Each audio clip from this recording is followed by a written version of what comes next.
Hey guys, welcome to another closer look. Today we're going to be having a look at the controversial RedHood and the Outlaws. This is the Omnibus 1 from the Rebirth run. I believe it's the same writers, Scott Lobdell and what have you, sort of going through from Rebirth, from New 52 to the RedHood Arsenal run at the end of sort of DCU, into Rebirth, and now I'm not sure if it's them still writing RedHood Outlaw as far as that kind of goes, but it's been a fairly long run overall. It's a book that I've really enjoyed, and it's probably one of my sort of upper tier books of New 52 overall, despite the fact that a lot of people maybe got up their own kind of, I don't know, agendas or whatever kind of stuff based on sort of Starfire's looks and things. But let's leave that just now. Let's have a closer look at the book itself, and then we can have a further discussion on, as I say, some of the controversies and some of my thoughts after that.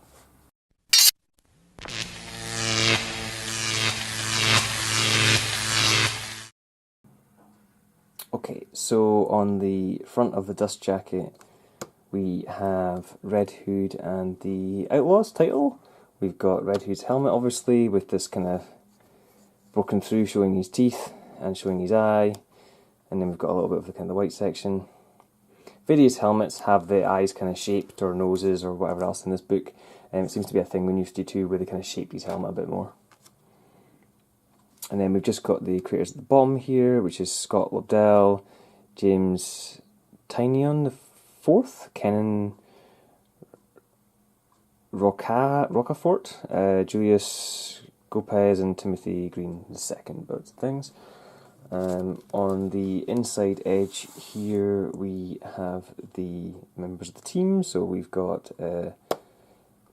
Jason Todd as obviously RedHood, we've got Roy Harper, Arsenal, and we have Coriander, Starfire.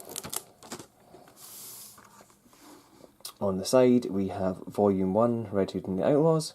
Very similar look to the Deathstroke one. As I say, I'm looking forward to Volume 2, hopefully, at some point.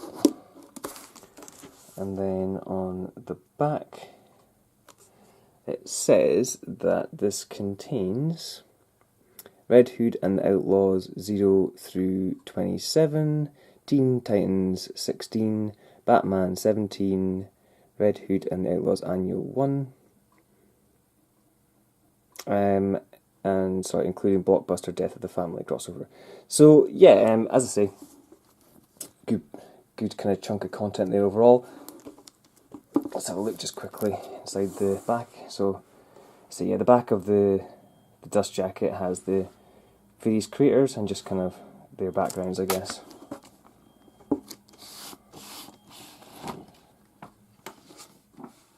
Okay, so if you thought the dust jacket was bright, looking at this is like some wild rave sort of, I don't know, 3D print or something. So this just says, I believe, RedHood and the Outlaws in various directions.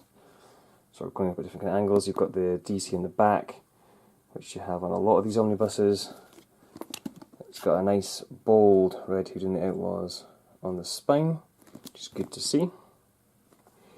And what I like with these books is that, you know, even if you don't like the style of what they kind of chose to go with, they kind of go all in on it. So you get it on the kind of covers, you get it on the inside kind of designs and things, any of the contents pages, or if they replace an advert page or something in the book.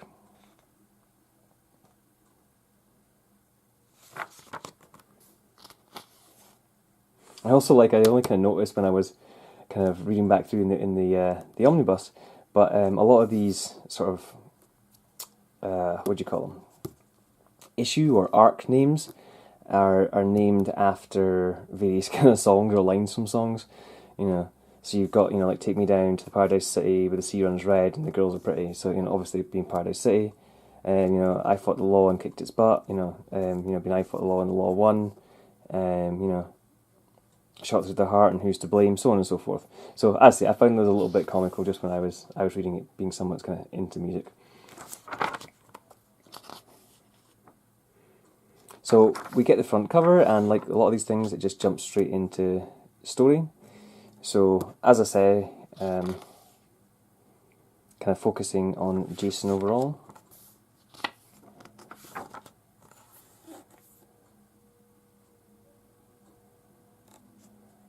So we basically start with, I say, Jason having crash landed, and he's kind of stripped down and healing. We get a sort of intimate moment as with Starfire, and then sort of building the team up. I really like the art across the board in this book. It was pretty good. I wouldn't say it was quite, you know, as fancy as some of the times it was in the latest Aquaman run or anything, but it definitely fit the book.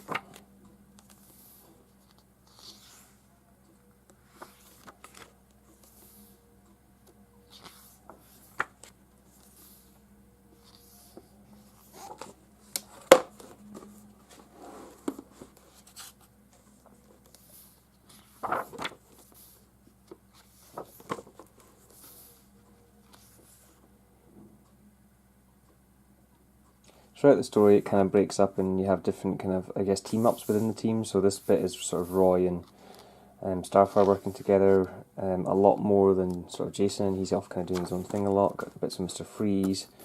This is Jason attempting to go on a date that kind of goes wrong. Don't really want to spoil that. Starfire's kind of space body armor.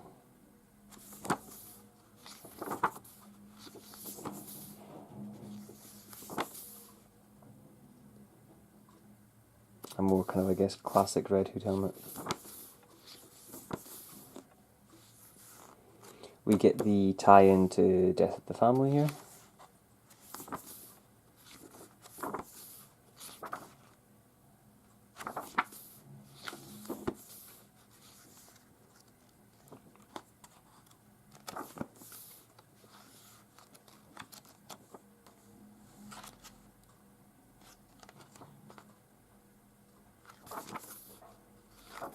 A bit of, as I say, Roy backstory and stuff. Look at that. That totally sort of, you know, he goes by Arsenal, but dude, Arsenal. Awesome. Something I did want to note a little bit, as I say, with Starfire's outfit, is it does kind of jump back and forth between, I guess, which version she has of things. So, even like panel to panel, like here, she seems to have more of a kind of a fuller kind of bra thing going on, whereas here it's almost just like a dungarees strap. And then, you know, you could go back even just a few kind of pages and you get variants on that, where it's sort of the, you know, the sort of side grab kind of outfit or what have you. So it kind of varies a little bit. Okay, well, I've got it wide open. Let's have a look at the spine itself. See, with these DC omnibuses, they seem to curve really well, so you're getting quite a good spread there, and it's a proper sewn bind. And let's have a look at what's at the back of the book itself. So, not a lot of content in the back of the book. I say it's a full kind of story overall. So we just have a Red Hood, Arsenal, and Starfire kind of character pick. I really like this. They've almost kind of done Starfire as if she is a, you know, sort of burning meteor or comet, kind of going with like a burning flame around it. I kind of like that. We've got Essence, Mr. Freeze, Crux, Duckra, Susie Sue. Another Red Hood design with sort of, it looks like silencers or something on his guns, and then a black and white unused cover for Red Hood 15 by the looks of things.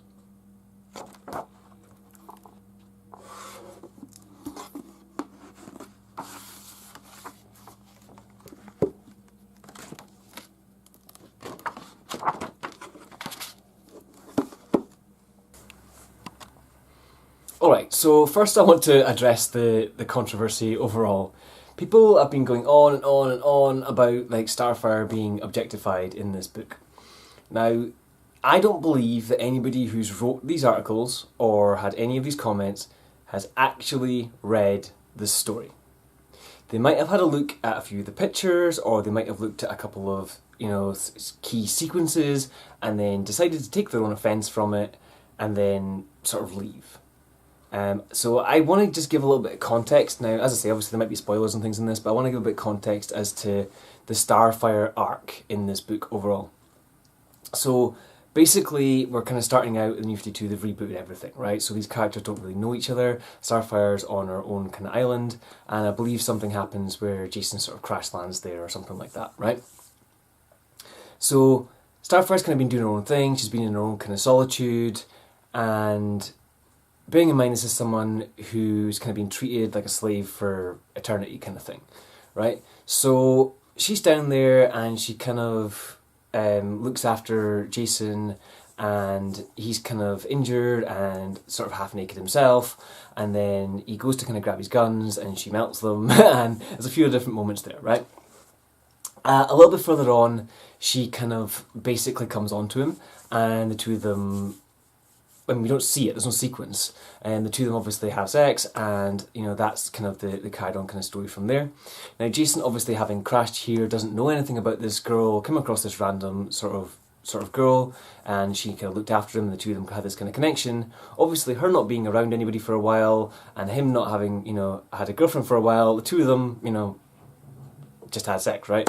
So when we get a bit further later on in the story, and Jason bumps into Roy, they have this little kind of dude bro kind of moment where it's like, hey, I hit that kind of thing, which again I don't really see as a huge deal. I mean, if a guy has a one night stand, he may do that with his friends. I mean, what's the big deal there? I mean, she was happy for it, he was happy for it, whatever, right? So then we progress further down the story, and a similar thing happens between Starfire and Roy, and Roy's like, wait a minute, I thought you were Jason's girl. And she's like, no, I'm nobody's girl. I'm me, I choose what I want to do, do you want to have sex? And I thought that was quite interesting, because, again, the whole idea that people are kind of complaining about is that she's been objectified and that she's been taken away control of what she wants to do, right? She's the one initiating the sex, and she's the one saying that the other person doesn't have control over who she sleeps with or doesn't. So that's her totally being empowered from her own kind of perspective, right?